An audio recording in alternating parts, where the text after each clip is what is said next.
Welcome to Imagine Otherwise, the podcast about the people and projects bridging art, activism, and academia to build better worlds. Episodes offer in-depth interviews with creators who use culture for social justice and explore the nitty-gritty work of imagining otherwise. I'm your host, Cathy Hannabach. For those of us who thrive on doing all the things, it is incredibly easy to put off rest and self-care, at least until we hit burnout. Scholars, artists, activists, and other creatives are particularly prone to burnout under even normal circumstances. But the pandemic has made this even more acute as we're juggling new tasks and emotions. As today's guest emphasizes, building rest and recovery into our schedules is more important than ever. And it requires realistically managing projects with balance in mind. In this episode, I interview Christopher Persaud, the brilliant digital media associate who helps produce this very podcast. Chris's love of working on diverse, collaborative projects has led him to develop a sustainable approach to project management that prioritizes self-care. In our interview, Chris and I chat about juggling diverse projects without getting overwhelmed, why it's so important to build rest into your schedule and how to actually do that, COVID-19 lessons to carry into the post-pandemic future, and why building a world where we are free to experiment and ask more questions is how Chris imagines otherwise. Thank you so much for being with us, Chris. Thank you for having me. It's fun to be on the side of the microphone, I guess. I know, we've never done an episode like this, so I'm excited. Yeah. So this month at Ideas on Fire, we're talking quite a lot about project management and how we organize our schedules and our tasks to support ourselves and get things done in this very messy and very complicated situation that we're all living in right now. And I know you work on a lot of varied projects, many of which are collaborative and have rather complex or overlapping timelines. What are some of your favorite practices or tools or workflows to manage all of those projects? Oh, okay. That's such a big question. The most important thing is I have a very well-maintained calendar, I guess digitally. For me, I'm very much someone who if I don't write it down or I don't put it on my calendar, it does not exist. My brain is not able to recall that information. So it's really important for me to have a system that takes care of that ability where I find it hard to remember events sometimes. So basically, anytime I'm doing something, whether it's a class or collaborating with someone during a meeting, something like this, that's more of an appointment, we'll say maybe. Everything goes in the calendar. It has its own color coded system. And if I'm ever working on a project with someone else, so for example, I'm doing a big interview project with multiple PhD students at USC right now that I'm sort of in charge of the logistics and scheduling people. We have a specific calendar for that I made them set up appointment slots for when they're free, and then I can schedule people into their calendar, which saves a lot of email back and forth too, which we can talk about later, that I also try to avoid. I love the color coding of calendars. I do that too. I find it's just visually better for keeping things organized, because then that color goes with that project or that person or whatever, and you can your brain can filter it out and figure out what you need to do next. I'm a big fan of that. Yeah, and honestly, this is something that I sort of started doing in undergrad because in undergrad, I had a couple of part-time jobs that I all really enjoyed, but they were all pretty different. One was kind of a administrative support role for an academic advising unit. And the other was basically I got paid to give frat boys trainings about interpersonal relationship stuff and sexual health and other things. So it was more of a randomly, you could go to this event for 2 hours and talk to people. So that was more of an ad hoc scheduling thing. So it forced me to figure out how to keep track of all those moving parts pretty early, I guess, in my professionalizing career. One of the reasons that I was really excited to talk with you about this topic in particular is that I know that you do a lot to prioritize self-care and rest, even as you're tackling all of these varied projects. And I'm curious, how do you build rest and self-care into your project management approaches to ensure that you don't burn out? Oh, that's a great question. So to be honest, I started doing this as an undergrad when I started working with your wife, Adrienne, because she told me all about how she plays hockey and does, gardening and all these things that help her sort of distress from, professor duties. So that was really important to So from there I was like, oh, you can like do stuff and have a career, but also care about your well-being. I was like, okay, which it's a revelation. I know. which, like, it sounds weird to put it like that, but I definitely have had experiences with like mentors or other people where either they've been sort of like, I work really hard to have like free time and relaxed time, or I wish that I had time to relax. Like, it's kind of the two poles, it seems.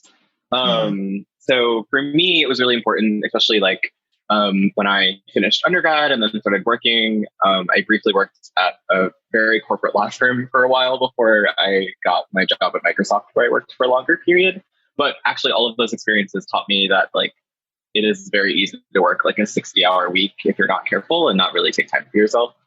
So for me, I like, given that I have like a couple chronic health things and also just prefer to like have structured, relaxing time, it was really important to actually like make that a priority in terms of like when I started grad school. So what that looks like is I know about myself that it's impossible for me to read like, theory grad school stuff past a certain time of day because my brain just doesn't love absorbing information past, say, like 4 or 5 p.m. So I schedule to do all of my like reading and sort of thinking work in the morning, and try to avoid having meetings like early in the morning, especially because I'm really good at being awake, but I'm very bad at like anything that involves me talking to people early in the morning. So, and that's really important because I think for me, like, given that I work on so many different things all the time, and that's like a style of working I enjoy. Like, I enjoy having different projects that I can sort of turn to when I get bored or frustrated or stuck with something else. But it requires also being like, if you spend 6 hours working today on like, like doing interviews and like data collection, you're then going to be exhausted. So like, don't schedule anything else for like the rest of the day, if that makes sense. Yeah. So essentially, I mean, I think this is a really great technique. So not just how many hours is this particular task going to take and putting that in your calendar and categorizing it in the color and, shared calendar that's appropriate, but also scheduling the time after, right? So the kind of recovery time. I think that's really smart. Yeah. I mean, it definitely like, it's hard. I don't have an exact system of like, this kind of thing makes me feel more tired than this thing, but it's more of a sense of like, if I spend a lot of time, I refer to as like using my brain, which I feel like is most of what we do, then I want to just like work out for like an hour and a half or like go for a walk for like 30 minutes and then do some form of exercise like pretty much immediately after, because I find that it's just impossible for me to switch between tasks like that demand a lot of sort of cognitive attention. So I don't even try. I just immediately have like something that de-stresses me or sort of like gets me out of my head after I spent a lot of time working. So you've been working on Imagine Otherwise for, I think, about 3 years now. If it's wow. Yeah, I yes. think so. Yeah. Wow. And you write our fabulous show notes and our social media campaigns. And I'm just curious, maybe from a selfish perspective, like, what are some of your favorite moments working on the show? So actually, funny enough, I'm someone who started listening to podcasts, I think, when I started working on this podcast, like summer 2017, after I graduated college. And I was like, well, I have all this time now. So anyway, some of my favorite things is literally just like listening to the episodes, I guess, as I'm like sort of taking notes and starting to write the show notes, like the first time. Usually I think I listen to it once and then listen to it again while I'm like typing up actual things. But that first listen is always just so fun. I mean, for me, it's like, selfishly, I feel like the guests on the show are all so different and so interesting, even if maybe a good proportion of them are academics. They all have such different approaches to how they do what they do. And that's just, just for me, it's just so fascinating to think about like the many different ways one can have a career and sort of make it work for you. And I also think that I've learned how much work actually goes into crafting social media posts. Like, you only have a limited amount of space, and I'm someone who, some of my research is about sort of social media and content creation by like influencers, but it's fascinating to be like, oh, like there's actually a ton of work that goes into this that I think maybe some scholars don't always acknowledge that it is a lot of work. It is. Everything from like designing the images to creating the copy to cramming it all into character limits, as you point out, and figuring out scheduling techniques. And yeah, I agree. So we use a bunch of tools to run the show, and they help us do everything from planning episodes and recording interviews like this one to writing show notes, scheduling social media, all this kind of good stuff. Can you walk our listeners through some of the tools that you use for your part of the work that you do on the show? And maybe how did you approach learning them? Yeah. So I guess at the project management level, I like using Asana. I really enjoy that it sort of partitions everything into like a project, and then you can see like what people are involved and like when things are due, and the whole sort of like built-in commenting and like notification system is really nice. If I were in charge of a team of people, I would absolutely use something like that. Obviously, I imagine your experience setting up all of those things is a little bit more time consuming, but it is great for the people that are sort of on the other end. So there's Asana. That didn't take too long to learn. I mean, I feel like it's pretty intuitive, and also sort of walks you through everything is kind of, at least for me, where I expect it to be. So it kind of just walks you through how to use it as you start to use it. Otherwise, for like graphic design stuff, Canva is really, I mean, I'm sure Canva is no secret now, but it is just great. I mean, that I don't have to open Photoshop or some other image editing software just to like do a couple things, like add a photo, add some text. It just makes it so much easier to sort of just like get something made, and then you can like tweak it a little bit later too. I also like that it gives you the ability to like have templates and sort of not really start from scratch every time you make something.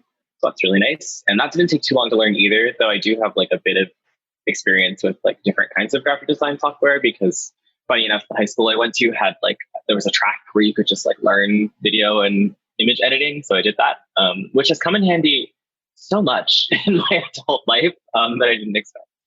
Yeah. And then otherwise, I think we used something else for social media scheduling originally that was built into WordPress, but I don't remember the name of it. I think it was CoSchedule. It was CoSchedule, yeah, and we switched away from that a couple years ago. I don't remember exactly how long. At some point. But then now I guess we're using Later, which I really like. I think Later, in a way similar to Canva, because you can sort of see what you've previously made and then like sort of use them as templates and get like a calendar view of all of your upcoming like posts and stuff. I think that's like just from a visual standpoint really makes it really intuitive to use for someone that's doing sort of longer term scheduling. And I also like that I can see what just generally is going to be posted on the like Instagram or Twitter or Facebook pages, because it gives me a sense of like, okay, there shouldn't be like 4 posts today. Like it makes it really easy to move something to a different day without sort of getting bogged down in exactly the exact minutes or things like that. I also like that it has that like, it has a feature where you can sort of like have it pick a time that it thinks is best for when to post something, which I find useful because I'm always a little bit mystified by like what the best time of day is across all the time zones to post something. And those are the main ones, I think. Occasionally, I think I might use like more the word for that. There's like a way to like integrate stuff into Asana that lets you like put something directly in your calendar, which I've done before, and that's nice. But I don't really do many complicated things in there. In addition to your work on the show, you're, as you mentioned, also a scholar who's getting a PhD in the middle of a pandemic, no less. So I'd love to switch tacks a little bit and talk about how you manage those kinds of projects. So maybe first of all, what does your semester look like right now in terms of classes and everything else you have going on? Oh, great question. I actually wrote all this down the other day. My program, which is the communication program at USC Annenberg, we take courses for 3 years, like a full course load for 3 years, which I think is about a year longer than maybe many other programs. But for whatever reason, we do. So I have 3 graduate courses this semester. I'm taking a sociology of culture seminar, a visual communication, art communication class, and then like an intro to STS grad seminar. All of which are, as most sort of humanities, social science grad classes are, a lot of reading. I'm also a research assistant for the International Journal of Communication, which really means that I'm like an assistant editor helping triage incoming submissions and sort of assign reviewers and things like that, which has been really, really incredible actually to learn about how sort of scholarly publishing works behind the scenes. The International Journal of Communication is based out of like USC Annenberg Press, so the department funds the journal, and it's open access and free and everything. And like basically funds graduate students to work as like journal staff. So it's a pretty cool, like in lieu of TAing or something. It's like a pretty cool opportunity. I'm also an RA for a professor in my department. So he is writing several books and several articles and several talks. So I kind of help him with a lot of like finding literature or like summarizing things. Sometimes he does media appearances. So I might help him prep for those. And that's kind of pretty dynamic. Let's see. And then what I'm doing for research, I'm helping edit an edited volume about live streaming with a couple sort of professors, more senior people, and another grad student. We just submitted to a press, and we're sort of under review, I guess. So that's exciting. We did get all of our abstract submissions from potential contributors, so that was a lot of logistics, but that was over the summer. I'm working on my own research. One project is about sort of OnlyFans subscription-based like sex work platforms. Basically, people can sign up for a profile and they can like upload and post their own sort of content and gate it behind a subscription for like fans. And I'm really interested in how like sort of indie porn creation and distribution intersects with like race and ethnicity in the United States. So that's kind of what that's about.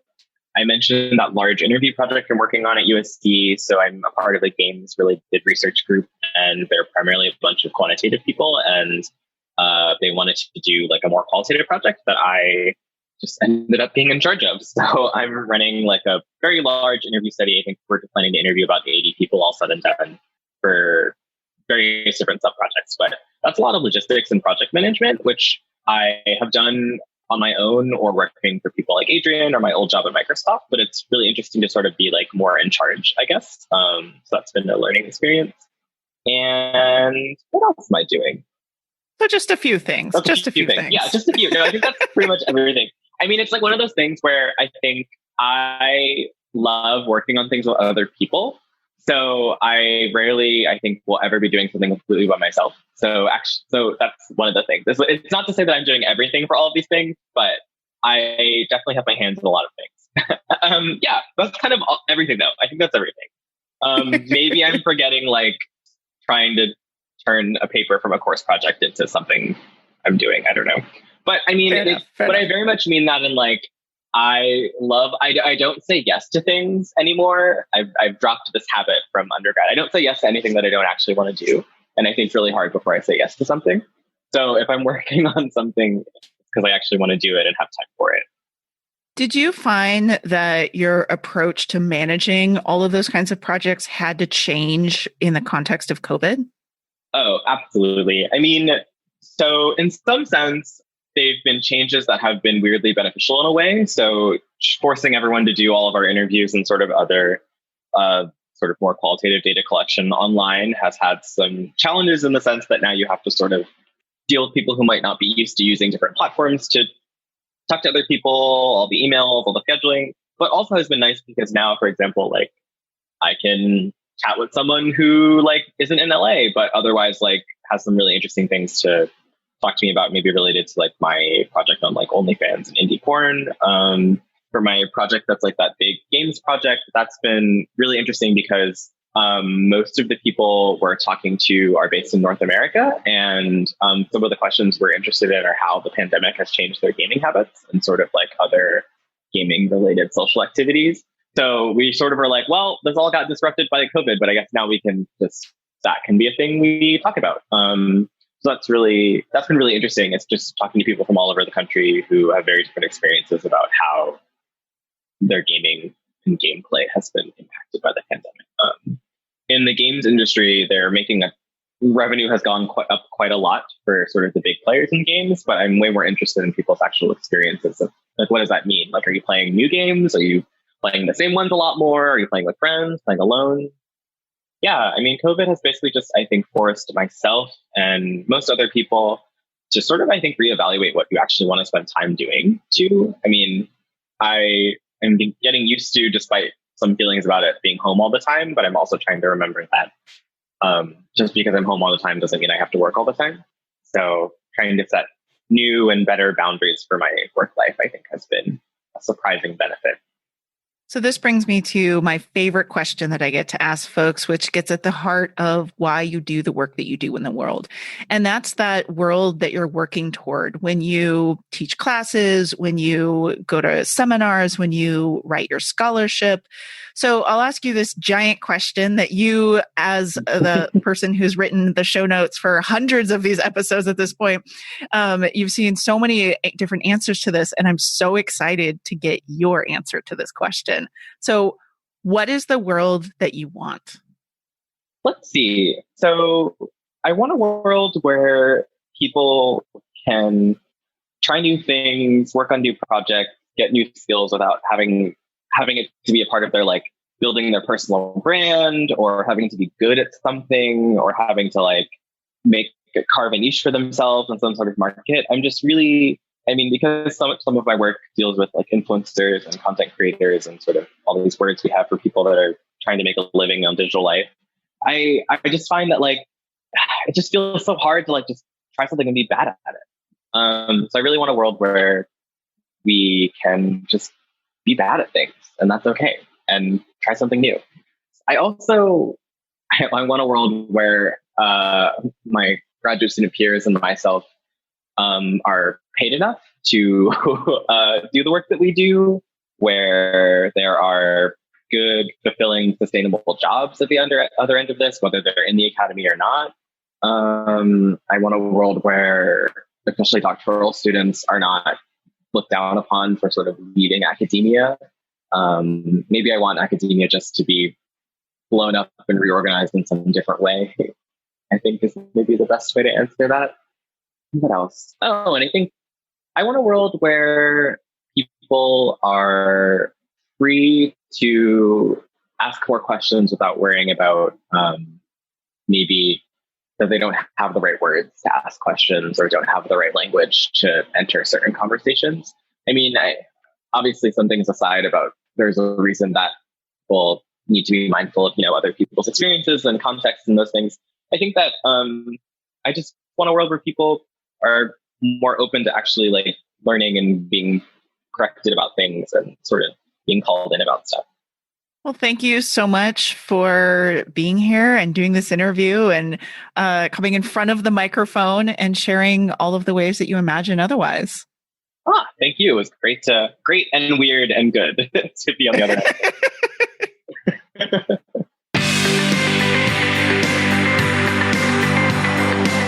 Thanks for listening to another episode of Imagine Otherwise. Imagine Otherwise is produced by Ideas on Fire, and this episode was created by Christopher Persaud and myself, Cathy Hannabach. Audio editing was provided by the awesome folks at Pro Podcast Solutions. You can check out the show notes and transcript for this episode on our website at ideasonfire.net, where you can also read about our fabulous guests and find links to the people and projects we discussed on the show.